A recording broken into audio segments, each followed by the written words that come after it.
There's been a gradual rise in popularity for indie animation, and with that rise came a great deal of notoriety, which at this point is simply par for the course. Popularity is a good thing, of course, but it's like inevitably attracts some negative attention as well. This is no different for Glitch Productions. It all gradually began with the release of, as you know, the Amazing Digital Circus. But that wasn't the only catalyst. Several other shows simultaneously put a spotlight on indie animation. Shows like Punch Punch Forever, by Speedo Sausage. I Want to Be a Magical Girl from Kiana May, and Spindle Horse has been telling all of its shows.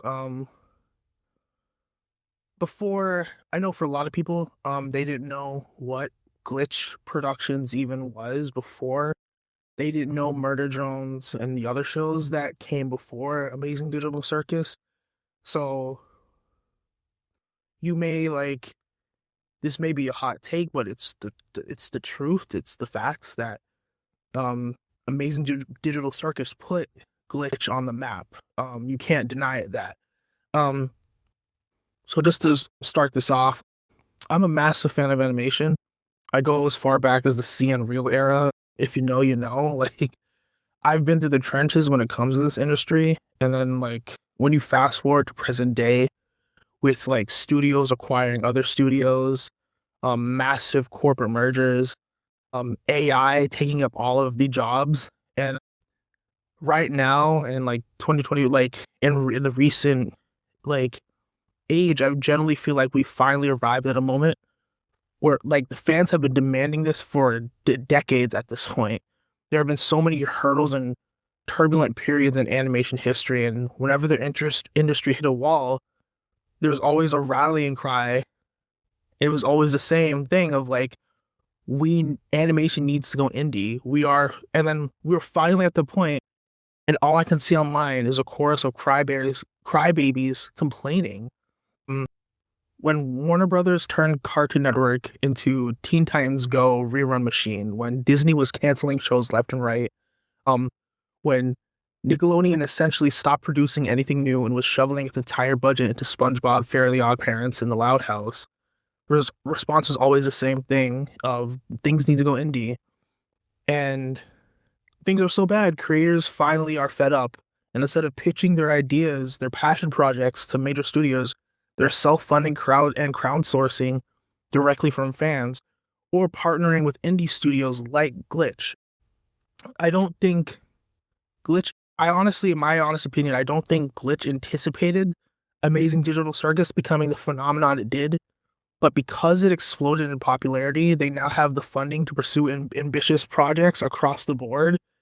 Take, for example, Ross and like Game Oververse, which I didn't know this until recently. Game Oververse has been in development for 12 years. I thought that was something not recent, but I didn't know that Ross had this idea since 2009. I did not know that.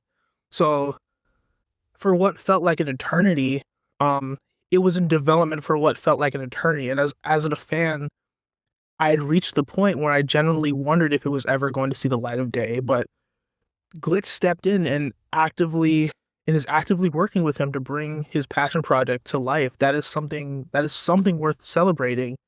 And instead, all I see are people once again complaining about what I can only describe as complete nonsense and openly trashing a studio that has done more for indie animation than almost anyone else right now. Like, honestly, it's insane the criticism I see on Twitter every day. Mm, I'm going to say that, like, a significant portion of the grievances surrounding Glitch originated from the Amazing Digital Circus fandom, which frankly has become one of the most toxic communities in animation. It's reached a level comparable to Hazbin Hotel, Steven Universe, and Undertale afterwards. And if you were around for those, you know exactly what I mean. Like when Steven Universe fans literally harass the girl into wanting to commit suicide, like stuff like that. Mm, They're reaching those levels of toxicity. Um, it's getting that bad. Beyond the fandom toxicity, the influx of funding that Glitch began receiving led people to question their independent status. With that money, they were able to greenlight numerous pilots, and that's when a new wave of entitlement emerged. Fans began fighting over which shows deserved to be greenlight next, and one of those standouts was Gaslight District, and it gained significant traction and was greenlit for additional episodes relatively quick. Then came Knights of Guinevere. I just want to go back to Gaslight District one more time. With Gaslight District, there was always this thing with Gaslight District, Amazing Digital Circus, and Knights of Guinevere, where it was like people were mad. It was like, oh, when is Knights of Guinevere? When is Gaslight District gonna get greenlit? When is it gonna get episodes? And people were so mad. And the funny thing is, the show has already been greenlit for more episodes. It was announced a while ago, and people are still complaining that it needs to get greenlit for more episodes when it already has. This is the stuff that I'm talking about, where people are literally going after Glitch for no reason. They're trying to find any reason to go after them. I honestly don't know how this started. It's very strange. Fighting over which shows deserve to get pilots and like the individual fandoms for these pilots and shows fighting is when I began to notice troubling sense of entitlement and ingratitude within the animation community. This is just like a background on Knights of Guinevere.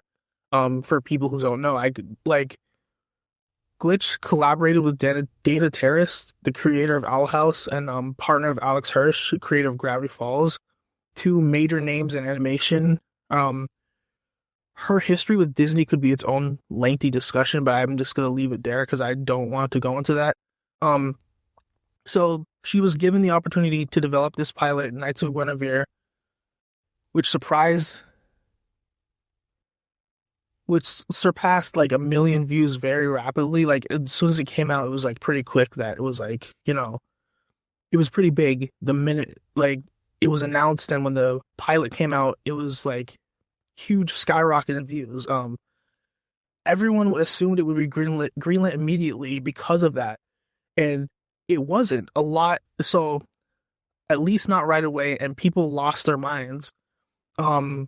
Complaints flooded in. All Glitch cares about is Amazing Digital Circus. They're just like hoping they're just like another criticism was they're just hopping from pilot to pilot and they just don't care, which is not true at all.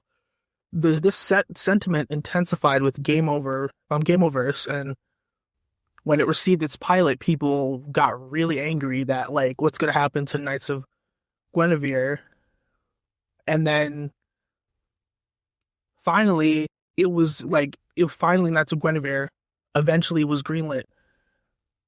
And then I kid you not, like the thing that I was just talking about, Knights of Guinevere was greenlit, and then people started bringing up Gaslight District again when it's already been greenlit. It's already in development for new episodes. So like, what's the problem? It's like I said earlier, they're literally trying to find something to complain about.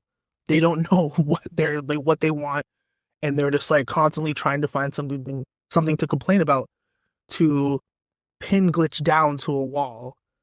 Like this irrational hatred for Glitch. I don't understand when this, like, I honestly want to know how this happened and when did it happen.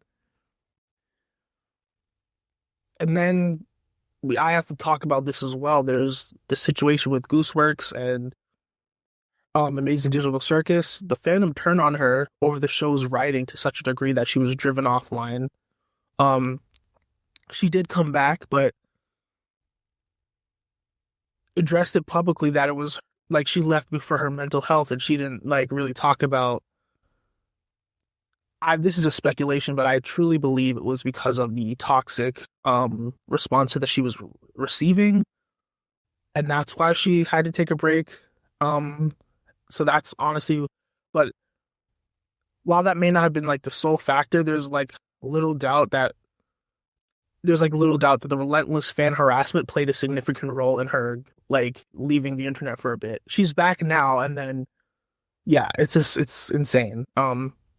So given all that history, surely things have improved and people are celebrating Glitch's success, right? Like of course, like shouldn't be any problem. Like everything's been aired out. There's no problems, right? Of course not. The latest controversy surrounding the Amazing Digital Circus, well, not the latest anymore now, but it was pretty big that like sent the studio into another hate spiral. Um, was We're finally approaching the finale of Amazing Digital Circus. Episode 8 was excellent, and episode 9 is on the horizon, but Glitch made the fatal decision to release it theatrically. And I will say this, that there is legitimate concern buried in there that the episode is dropping before it does on YouTube. Um, the theatrical release is set for June 4th, and I think the YouTube release is the 19th, and I think honestly that I feel like it should be it should go out in theaters and it should go live simultaneously. Spoilers are a real issue, and that's a reasonable ask, but what's happening online goes far beyond reasonable. It has spiraled into wild rumors, baseless speculation, and outright hostility directed at a studio that has arguably been the locomotive driving the indie animation movement forward. So there is legitimate criticism, but what the criticism has turned into is this like disgusting toxicity. And then once again, there's also a growing contingent of people questioning whether Glitch can even call itself an indie studio anymore, given their Netflix partnership, the theatrical releases, rather than recognizing this as like, so then like rather than recognizing that this is like monumental achievement, an indie animation studio has been able to amass this amount of money. They're partnering with the movie theaters. They're partnering with huge major companies like Netflix. They're bringing in money. They're using those funds to work with creators in the industry to create new ambitious projects. We should all be celebrating this. And it's like, rather than recognizing this like monumental achievement in the indie animation studio reaching a scale where their works sell out theaters, yes, like as I'm writing this, like the several theaters have been sold out. A lot of the dates are gone. Like you can't even buy tickets on those dates. This is extraordinary. This is the kind of success this community has been fighting for decades. And like I said, instead of celebrating, all I see is complaining. From what I can tell, from my speculation, from what I can tell is largely from a younger audience, Gen Z or Gen Alpha, who have no frame of reference for the dark periods of animations like animation fans have endured before this moment.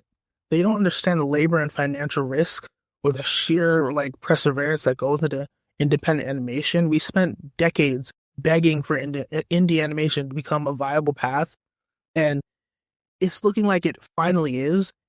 And the last thing any of us should want is that momentum to collapse, for indie animation to go from a thriving reality back to a distant pipe dream, simply because the community couldn't stop tearing down the very people making it happen. I don't want it to get to a point where creators see this hate and they're scared to put their work out or creators are scared to like partner with Glitch because they're scared of the hate mob that's going to come after them if they release their shows.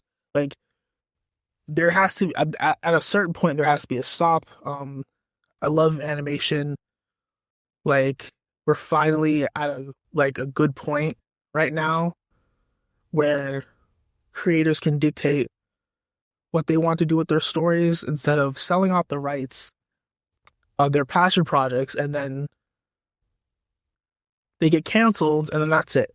Like, they can't do anything with their creation anymore, and it's just sitting on a shelf Like it's just sitting on a shelf in a corporate office somewhere, and they can't do anything with it.